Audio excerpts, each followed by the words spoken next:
सोनपुर नाम के एक छोटे से गांव में बूढ़ी काकी रहती थी। उनका इस दुनिया में कोई अपना नहीं था। बस एक छोटा सा ढाबा था, उसी से उनका गुजारा होता था। अरे काकी, खुशबू तो बहुत अच्छी आ रही है। आज क्या खिला रही हो? बहुत भूख लगी है। आजा बेटा, आज गरम गरम पराठे हैं, ऊपर से देसी घी और साथ में आलू की सब्जी। गांव वाले की बात सुनकर काकी जल्दी जल्दी चूल्हे की तरफ मुड़ जाती है। चूल्हे की आग तेज होती है और कड़ाही से फिर से खुशबू उठने लगती है। काकी, आपके ढाबे का खाना खाकर तो आधी थकान वैसे ही उतर जाती है। इतने में दो और गांव वाले ढाबे पर आ जाते हैं। अरे, आज तो भीड़ लग गई काकी के ढाबे पर। अरे काकी, देसी घी के पराठों की खुशबू घर तक आ रही है। जल्दी 2 पराठे दे दो। अरे अरे, सबको मिलेगा। काकी सबको अपने हाथों से खाना परोसती है। उनके चेहरे की झुर्रियों में भी अपनापन झलकता था। काकी, सच बताऊं, माँ की बहुत याद आती है, पर आपका खाना खाके मन हल्का हो जाता है। काकी की आंखें भर आती है। अरे बेटा, मेरा इस दुनिया में है ही कौन? जो भी है बस ये ढाबा और तुम सब। ढाबे में बैठी भीड़, गरम खाना और काकी की ममता। सोनपुर की सुबह कुछ ऐसी ही होती थी। फिर धीरे धीरे मौसम बदलने लगा। कुछ ही दिनों में सोनपुर में कड़ाके की ठंड पड़ने लगी। हे राम, आज तो ठंड कुछ ज्यादा ही लग रही है। ढाबे की दीवारों में दरारें थी। छत के पीन में जगह जगह छेद हो चुके थे। हवा सीधे अंदर आती।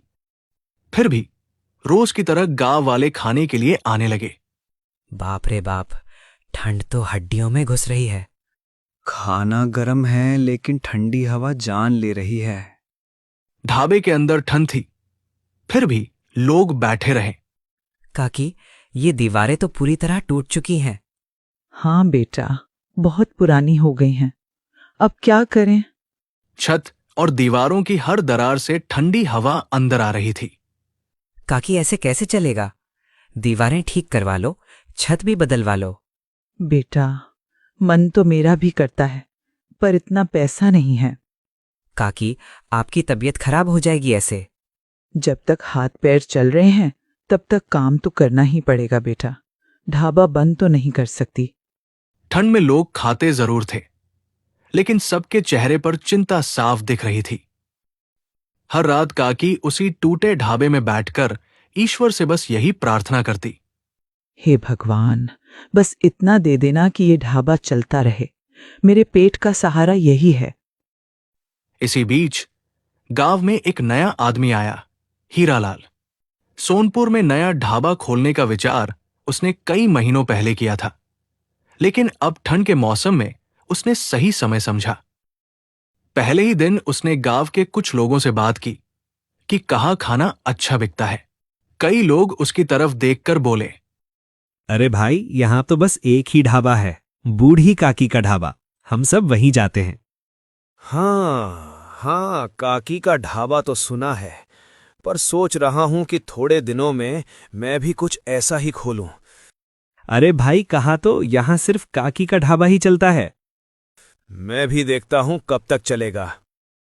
कुछ ही दिनों में हीरालाल अपना ढाबा खोल चुका था। उसका ढाबा काकी के ढाबे से बिल्कुल अलग था। पक्की छत और मजबूत दीवारें, जहां ठंडी